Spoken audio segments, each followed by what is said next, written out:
Olá, o meu nome é Miriam Carvalho de Souza, esse é o curso de Bioestatística e hoje a aula é sobre as etapas iniciais de um projeto de pesquisa. Bem, existem diversas etapas envolvidas no desenvolvimento de um projeto de pesquisa na nossa área, mas eu vou abordar alguns com vocês durante esse curso e a gente vai organizar o raciocínio mais ou menos dessa forma. Então, primeiro você define quais são os objetivos do seu estudo. Na sequência, você define qual é o desenho de estudo mais adequado para se atingir esse objetivo, avalia as questões éticas envolvidas e elabora um plano tabular. Com a elaboração do plano tabular, você parte para o desenvolvimento do instrumento de coleta de dados, pensa sobre como será o processo de coleta de dados, o controle de qualidade e o desenvolvimento e processamento dos dados.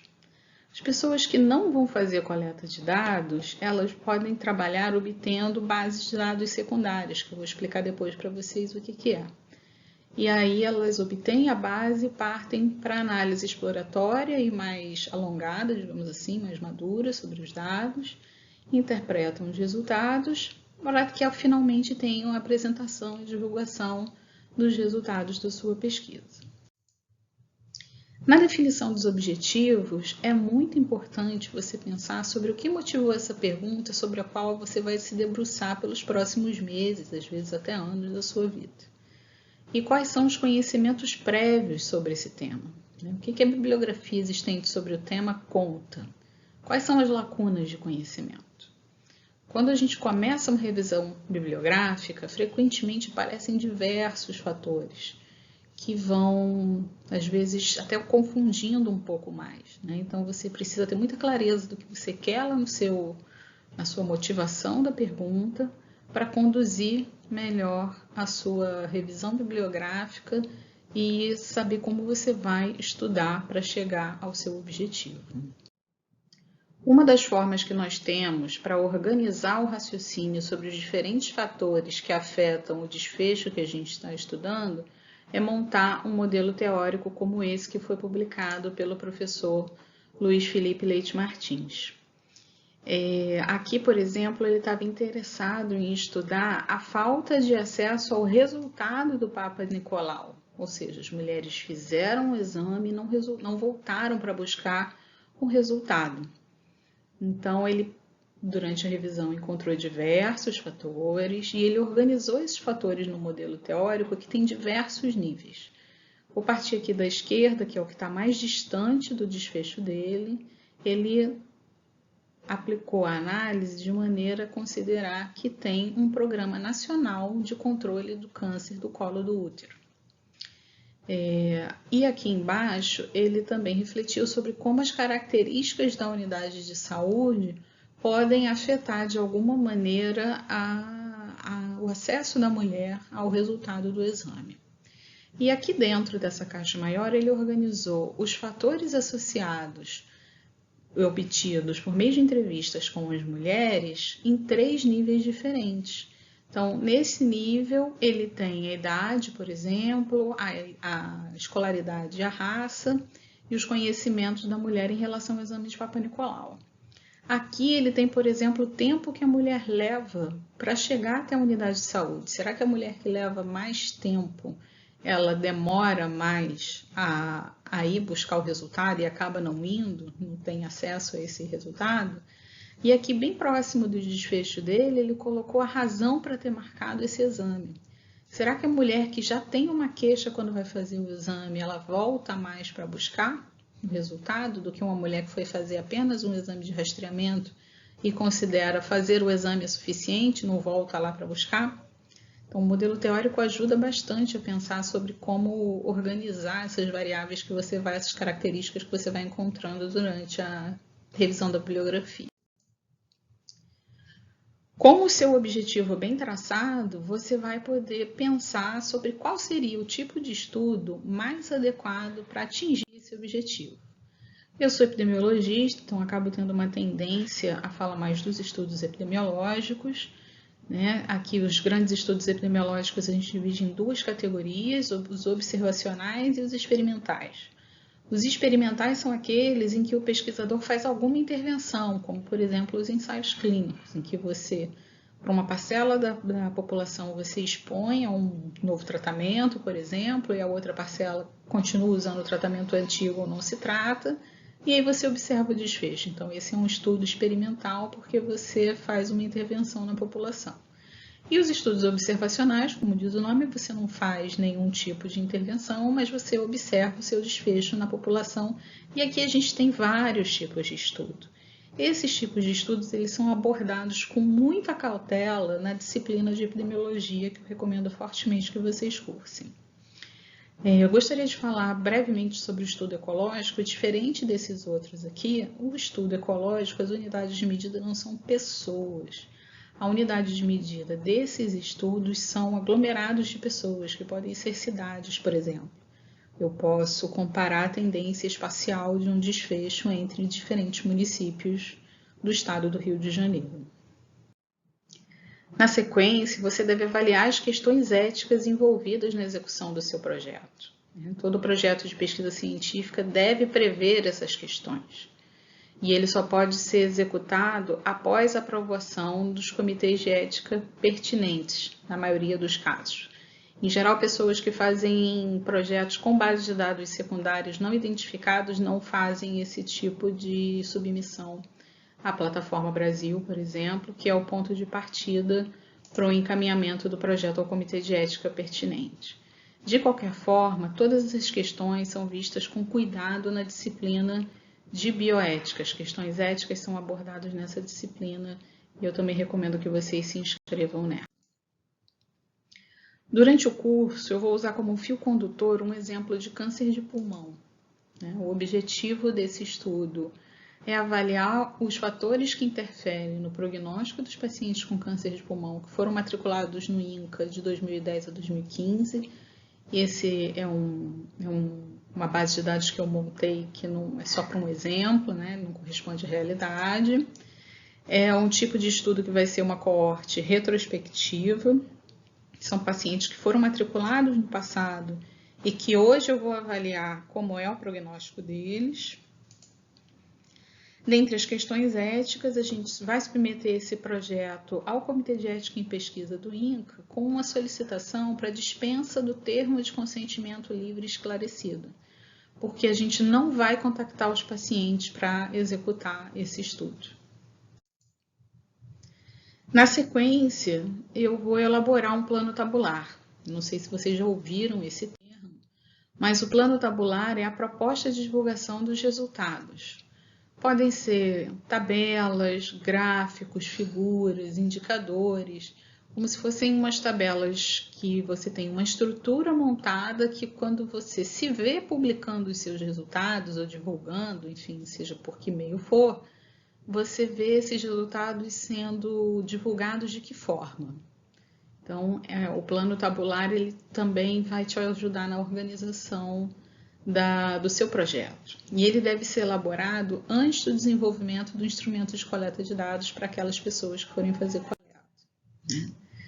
Então, no nosso exemplo de câncer de pulmão, eu sei que eu vou querer publicar uma comunicação breve numa revista em que só podem ser publicadas 3 figuras. Então, eu tinha que fazer umas figuras bem condensadas para passar uma mensagem bem sucinta.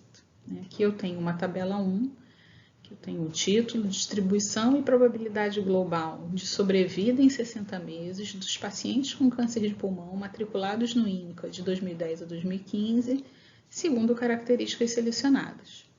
As características estão aqui. Eu, por exemplo, disse que eu vou estudar menos de 60 anos e mais, mas pode ser que depois da coleta de dados eu descubra que essa não é a faixa etária mais adequada. Não tem o menor problema. No plano tabular, é importante só eu pensar que eu vou querer estudar a idade. Então, uma das formas de estudar a idade é pensar em faixas de idade. Sexo, tabagismo, em que eu estou aqui juntando tabagista atual com os ex-tabagistas. Carga tabágica, que cai na mesma questão da faixa etária. As faixas eu posso decidir depois, como eu vou estudar. O performance status do paciente, como ele estava no momento do diagnóstico, o estadiamento patológico, e o tipo histológico após a cirurgia, né, daquele paciente. Nas colunas eu vou ter o número de pacientes, a distribuição percentual ou frequência relativa, a probabilidade de sobrevida, já que esse é um estudo que eu estou dizendo, né, que eu vou estudar a probabilidade de sobrevida, com seu respectivo intervalo de confiança e o valor de P de um teste que eu faço para comparar essa probabilidade ao longo do tempo. A minha segunda tabela vai ser um modelo de riscos, então eu vou ter a razão de risco bruta e ajustada. Em geral, a gente faz dessa forma, que a gente tem a razão de risco associada a uma variável e depois qual é o valor dela ajustada por todas as variáveis que ficaram no modelo final. Como eu não sei quais são as variáveis que vão para o modelo final, eu coloquei de maneira genérica, assim, variável A, B e C com as suas respectivas categorias. Quando eu fizer a coleta de dados e modelo é que eu vou descobrir como é que eu vou rechear, digamos assim, essa tabela. E o clássico dos clássicos nos estudos de prognóstico é apresentar as curvas por estadiamento. Então eu penso em fazer um gráfico mais ou menos como desse de um artigo que eu encontrei, em que eu tenho uma curva para cada estadiamento no horizonte de 60 meses de segmento dos pacientes que eu vou abordar. Só que além das figuras, eu sei que eu vou precisar dizer lá no meu texto qual é a média de idade, né? A variabilidade da idade. Então, seriam estatísticas descritivas da idade, do tempo de segmento, e eu fico pensando também se o tempo entre o diagnóstico e o início do tratamento não vai influenciar na sobrevida desses pacientes. Afinal de contas, enquanto a pessoa não inicia o tratamento, a doença continua evoluindo, né? Com isso em mente, eu parto para a construção do instrumento de coleta de dados. Um instrumento de coleta de dados ele deve ser sempre bem conciso e elaborado em função do plano tabular. Tá? Ele deve ser conciso, objetivo e adaptado à população de estudo de acordo com as suas características socioculturais. Ou seja, se você está fazendo um questionário em que você vai entrevistar pessoas em diferentes regiões do Brasil, você deve pensar sobre como aquele tema é abordado, se é abordado de forma diferente, em diferentes estados do Brasil, para perguntar de forma adaptada. Tá? O instrumento ele deve conter sempre o campo identificador único de cada formulário e um campo identificador do responsável pelo preenchimento e a data que esse preenchimento foi realizado. O campo identificador único do formulário, ele serve para quando a gente estiver lá no processo de avaliação, de processamento de dados mesmo, de avaliação da informação que foi coletada, a gente pode querer o questionário A002, em vez de pegar o questionário da Maria ou da Joana, a gente tendo um identificador único, a gente chega bem rápido nesses formulários e a gente evita, por exemplo, homônimos, confusões desse tipo. E o identificador do responsável pelo preenchimento é importante porque, principalmente com pesquisas bem grandes, em que você tem diversos entrevistadores, às vezes acontecem fraudes e a gente consegue identificar fraudes ou a coleta de dados de uma maneira mais tendenciosa, digamos assim, por um profissional que durante o treinamento não compreendeu bem o que você queria. Então, a gente consegue, pelo responsável pelo preenchimento daquela ficha de coleta de dados ou questionário, identificar quem foi a pessoa e refazer o treinamento. E a data de preenchimento é importante porque às vezes a situação da pessoa muda, né? Então, digamos que eu perguntei hoje se a pessoa era fumante ou não, né? Eu sou entrevistadora. Amanhã o meu supervisor volta na casa daquela pessoa e refaz algumas perguntas do questionário para ver se eu passei lá mesmo, né? Um controle de qualidade. E aí a pessoa que ontem me disse que não fumava, hoje começou a fumar. E vai dizer para o meu supervisor que eu fumo, hoje eu fumo. Então, a data de preenchimento também é importante para a gente fazer algumas comparações em cenários que podem mudar, em fazer análise de consistência em relação às datas que vocês vão coletar. E a gente vai ver melhor quando ver o instrumento do exemplo que eu vou mostrar. Um instrumento de coleta de dados é formado por perguntas ou quesitos que podem ser fechadas ou abertas. As perguntas fechadas, por exemplo, são... Aqui a gente tem o sexo, em que a gente só tem as opções de marcar feminino ou masculino com um X. Nas perguntas abertas, a gente não tem alternativas pré-estabelecidas.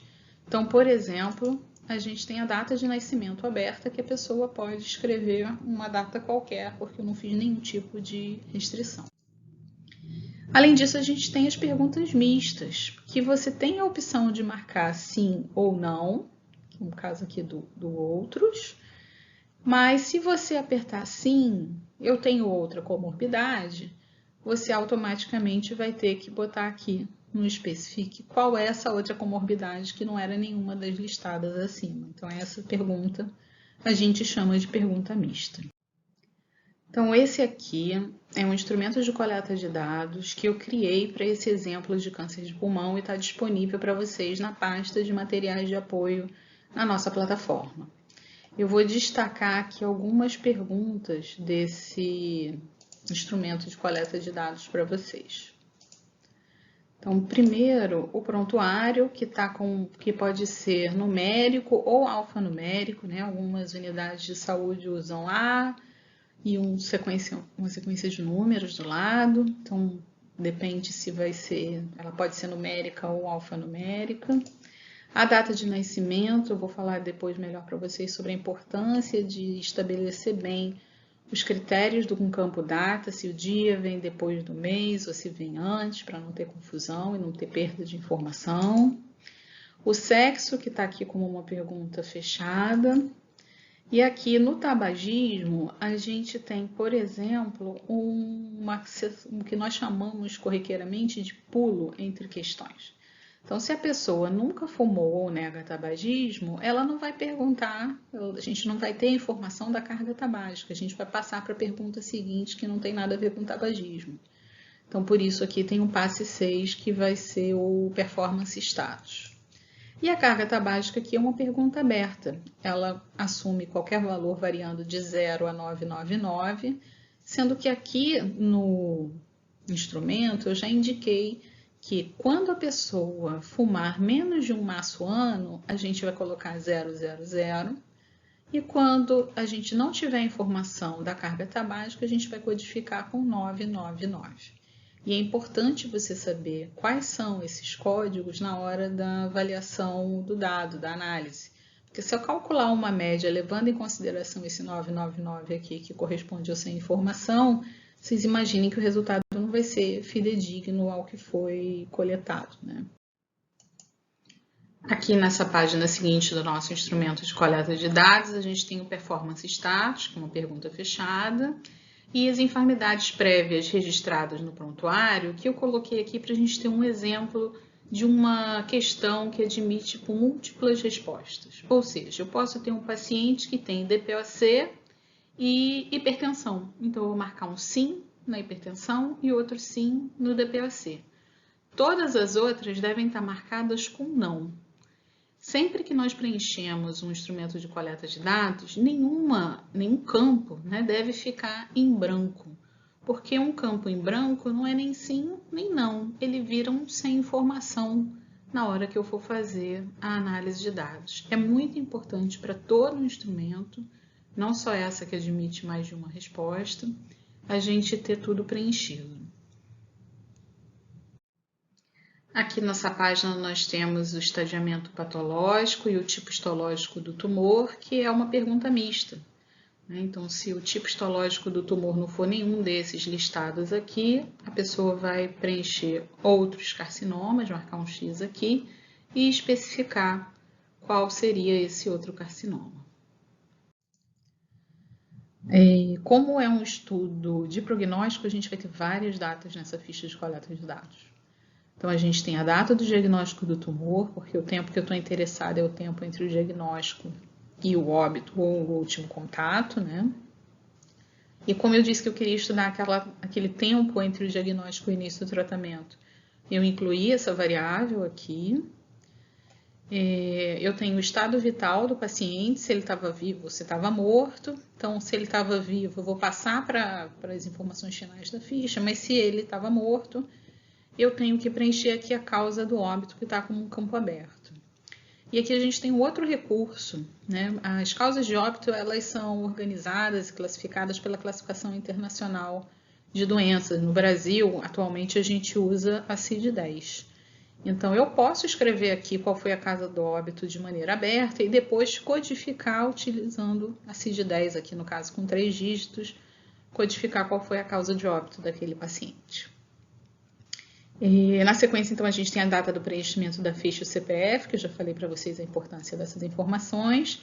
E temos um campo que eu chamo de observações, que é onde você deixa um campo aberto para quem está fazendo a coleta de dados registrar algumas informações que nós não pensamos que seria possível encontrar quando bolamos os instrumentos de coleta de dados, mas ela aconteceu.